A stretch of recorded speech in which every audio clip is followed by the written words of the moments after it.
We'll go here. Yes. Yeah.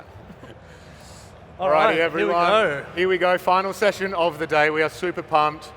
Thank you all so much for hanging around and supporting Equity Mates FinFest, powered by Stake. It's been an absolutely awesome day.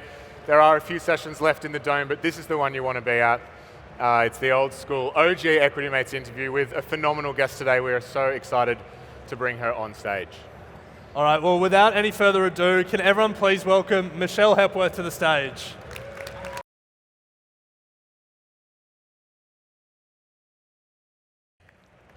So as we've said plenty of times today, we are super excited for this discussion. Michelle is an investment manager at Tatarang, which has over $30 billion in assets under management.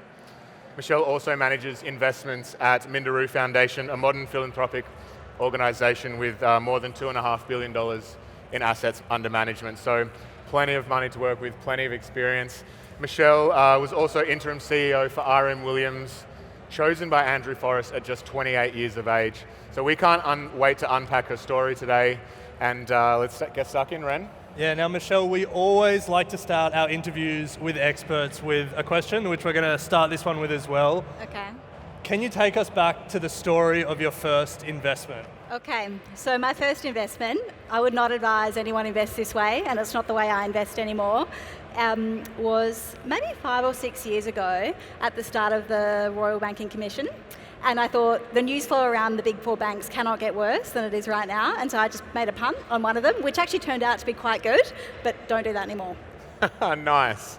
So there's plenty to unpack, and we will touch base on what you're doing at Tatarang and your journey with RM Williams as well. But perhaps if there are some inspiring investment managers out there, can you take us back to the start? How did you find yourself in your current position? Yeah, sure. So right back, so both my parents work in education, so I knew nothing about what investing was. Like, they've never invested a dollar of their own money. And I also knew nothing about what private equity or investment banking was. So went through high school, studied law and economics at university, was terrible at law, so it wasn't an option for me to go down that road anyway. And then I've been lucky in life, to be honest, to have a couple of mentors who are like 5-10 years older than me. And one of them was like, just apply to this investment banking job. I had no idea what it was. I had no idea what investment banking is. And I did apply. At the time I was living in Perth. I moved to Sydney to start that job. That was at Citibank. I worked there for a couple of years, and that was a great training ground for my job now, which is working on the buy side. Yeah, great. So then you ended up working at Tatarang with Andrew Forrest. Yep. And then you became the interim CEO of RM Williams. Yep. And there's a great story of how you became CEO. Can you tell us, I guess, that journey, that part of the journey? Yep. So we bought RM Williams like 6 months into the COVID pandemic, and at that time, like, retail in general has fared really well during the pandemic, but at that time it was quite an unknown thing. And so we bought it and we're like, we're definitely going to be down on this investment for the first year because like no one's going to be shopping. The complete reverse has happened, as everybody knows. And the brand had a CEO who'd been there for 6 years, fantastic guy. He's the CEO of Country Road now, and he decided to step away after some time in the business. And we just hadn't gotten our stuff together as owners, and we didn't have a CEO. And like, I was the one who knew the business the best. And so like Andrew, Nicola and John were like, you can do it. I knew nothing about retail at that time. So very eye-opening experience, but I think that's the unique thing of working for a family is like I've been given a few opportunities along the way that like if I was in a more sort of institutionalized environment wouldn't have happened. Well, as you can tell, Alec and I are massive fans of RM look Williams, great. as I'm sure many people are here today. As probably most of us here. So thrust into it, can you talk us through the first day? What was it like? What was going through your head? Did you feel prepared? Take us through that first day. Like I think it's actually a super humbling experience to go from being an investor to an operator, because you realise like how little of the business you understand as an investor. And I mean, the team are great and the team were great. So like I had the self-awareness to know how little I knew and to trust other people to like kind of show me the way. But you know, in general, like having had that experience, I think it makes you a much better investor because you realise how hard things actually are in practice. Whereas from afar, you're just like looking at some board reports and you're like, looks good, looks fine. So, Bryce likes to call himself the Equity Mates CEO, and I'm sure there's plenty of people out here who are aspiring executives or potentially current CEOs. Yeah. What advice do you have for Bryce? Do you have for people out there from your time running RM? What advice? I think I have benefited hugely from other people showing me the way. So I'm not a hugely naturally extroverted person, but if you put yourself out there, I think it's always surprising. Anyone will give you the time. And so put yourself out there to have a coffee with someone and you'll learn something new. It'll open your eyes to the world. Yeah. So now you're investment manager at Tatarang. Yep. Andrew Forrest's private office. Correct. Family office. Yeah. Managing billions. Billions. So how would you describe the investment philosophy? Yeah. Tatarang is quite unique as far as family offices go because of the amount of capital that we manage. And family offices also invest quite differently to institutional investors because, particularly in our case, we have a much longer investment horizon than the typical investor. And I think by virtue of being owned by a family, we also want to do investments that we're proud of because I think Andrew and Nicola are at a point in their life where it's they don't have to do something. So it's if we're doing it, we want it to be done well, we want to be proud of it. And so that's sort of the general gist of where we start from. It's long-term horizon aligned with our values, and more generally, we are on the value end of the spectrum. We're not growthy investors, and we never have been. And I think in the market we have been in for the last 2 years, that's been quite challenging because things have been really expensive. So actually seeing things come off now is not the worst thing. So no afterpay. No afterpay in our portfolio.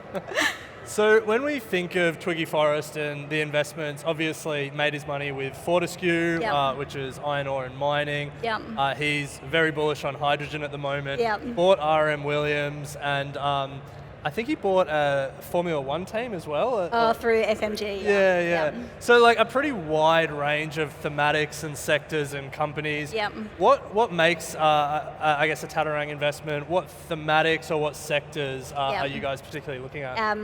So I think all those go to the general philosophy of Tatarang, which is it's not a balanced portfolio or a diversified portfolio. It's a very high conviction portfolio of companies and sectors that we're very high conviction on. We've got general thematics that we invest in, and one of those, which is relevant to RM, is this conscious consumption idea. So, we've got this idea that customers are becoming more savvy, more sophisticated. They expect more from the companies that they buy products from. And so we've got our investment in RM Williams plays into that thematic. We've got a couple of other investments that are in that space. And so what we try and do is we have a thematic, in that case it's conscious consumption, and then we try and find mispriced opportunities within that sector. So that's either listed companies, and we might just own 5% of it or 10% of it, or companies that are held privately. Yeah. So we talk a lot on the show about building an investment thesis and actually writing it down. It's important that 30 words, 300 words, 3,000, it doesn't matter. It's important to write down a thesis, build an investment case so you know what you're investing in. Can you talk us through your process of actually building an investment case for an investment and how you approach making that final decision? Yeah, sure. So good example is because Tatarang owns quite a few operating businesses, we'll have the operating businesses come up with an idea, or they'll see an opportunity and they'll say that'd be a great bolt-on acquisition for us. And so at that point, as investors, we actually rely really heavily on the operational nous of the operating businesses. And so actually coming together to formulate that view, a model, an investment recommendation is super core. And I think as an investment professional, it's good to know what you don't know, which is most things when you're just doing the model. And so it's asking all the right questions of all the people who actually know what they're talking about, but don't speak that language. Nice. And so, I'm sure there's some budding entrepreneurs out there. I'm sure they're hearing that you oversee a portfolio of $30 billion, and they might say, well, hey, I've got a startup idea that I want to bring to you. Yep. I guess, what's the process for companies, and when you've engaged with companies and you've spoken to their management, asked those questions, what are some things that you want to see, and then I guess what are some red flags that our budding entrepreneurs out here should avoid? I think demonstrating product market fit in the first instance is really important. We don't do a lot of seed stage investing, and so by virtue of that, most things we look at are sort of somewhat more established. To me, the biggest thing, which maybe doesn't help the entrepreneur, is great management. And in the businesses we've invested in, great management can create so much value and they can destroy so much value. It's not funny. So doing your DD as an investor on the team, on the founders, is probably the single biggest thing above anything else for us. Yeah. So a lot of retail investors sitting in the audience, and not all of us obviously have the experience that you do. So what is some advice, I guess, that you could give to retail investors who are sitting there thinking about making investments, who have just started on their journey, investing in a market like we're seeing at the moment, a bit of volatility? Yeah. Does that affect what you're doing? Yeah. How would you pass that on? I actually think, so for us, because we're not in the business of doing quarterly reporting or anything like that, actually now is quite a good time to make money, but you have to be brave enough to dip your toe in. And I think what we're seeing in markets at the moment is pretty much everyone's like just sitting back and just seeing how bad it gets before they put money in. So in general, I think if you have a longer term investment horizon, now's actually a great time to make some investments, but you can never pick the bottom, and that's the challenging thing. So I'd say like now's a great time to pick up some underpriced, really good fundamental companies. Yeah, I want to pick up on the values investment approach that you approach with your investments. That was a confusing sentence. Because ESG is such a big topic at the moment, and climate change investing is so important. Yeah. And for years, it was also it was generating better returns. But this year we're seeing coal, oil, all of those companies do better. How do you sort of keep your head and keep your values and keep investing in line with those values when it seems like a lot of the companies or a lot of the sectors that perhaps don't fit those values are the ones that are outperforming? Yeah, it's a good question, and it's probably helped by the fact that Andrew and Nicola have made a lot of money in their life, that they don't have to go and do these things. But I don't know, like even personally, I think people think twice now about investing in certain types of companies, and I think if it's not values aligned, you can feel a little bit yucky making money from those things. And so really the types of things we do and don't do at Tatarang are literally driven by Andrew and Nicola. Like we just know that's not a sector that they're comfortable having exposure to. So it actually makes my job pretty easily because you can give a quick no. Yeah. Yeah, nice. Well, it is a pretty tough time in markets at the moment. There's a lot going on.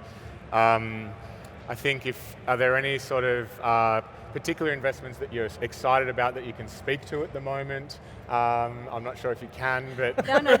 There's nothing, look, I won't name names. I think one sector that is interesting, but you have to look through the negativity at the moment, is consumer discretionary. Like it's come off a really good 2-year period and now is being really, I think, oversold. So I think if you're happy to do the work and sit through what might be a bad 6 or 12 months, that's an interesting space. Right. Well, Michelle, in keeping with the idea that we're doing this as a normal Equity Mates interview, we always finish with the same final 3 questions. Yeah. So we'll turn to them. The first one is, do you have any books that you consider must read? Okay, so it's not an investing book, but it's a behavioural science book. It's called Thinking Fast and Slow, and it's a good book for an investment professional because it just examines the way human decision making is so fallible, and everyone you think you're making a fact-based or statistic-based decision, but actually humans, me, everyone is so prone to stereotypes and things like that. Great. Forget the idea of investing in them today. Forget what they're trading at the moment. Yeah. Just purely on what the company is, what it does, and who it's run by. What's the best company you've ever come across? Yeah. So best company, one of my favourite companies is LVMH. And I think firstly it's like a visually beautiful company that makes like physically beautiful products. But I think what that company does that like no other brand does is like it's very creatively led, and so the creative leads all the financial outcomes. And if you look at the history of that company, like 15 years ago it was nearly NVA, and now they control all the great brands in the world, and they roll out this playbook with Louis Vuitton and Rimowa and now Tiffany's, really revitalising these brands. I just think it's like a beautiful thing that they do, but it's also very overpriced. Yeah, yeah, it is a pretty incredible company. Yeah. And then final question, if you think back to your younger self, studying economics at uni, just getting started out in this world of finance, what advice would you give your younger self? I would ask more questions and I would push myself to meet more people, and I need to give myself that advice now. But I think you learn so much from other people opening sort of your eyes to the world, so I would just go and do that, message anyone on LinkedIn, they'll always have a chat with you. Love it. Well, there's 1,000+ people here that you can meet at meet and greet just down the back. That we unfortunately have run out of time, but Michelle, thank you so much for coming on. It is an inspiring story. Thank you. And we certainly took a lot out of that interview. So Thanks, thank you very much. Please thank Michelle. Equity mind. I will say this about investing. Everything you do learn is cumulative. What I learned at 20 is useful.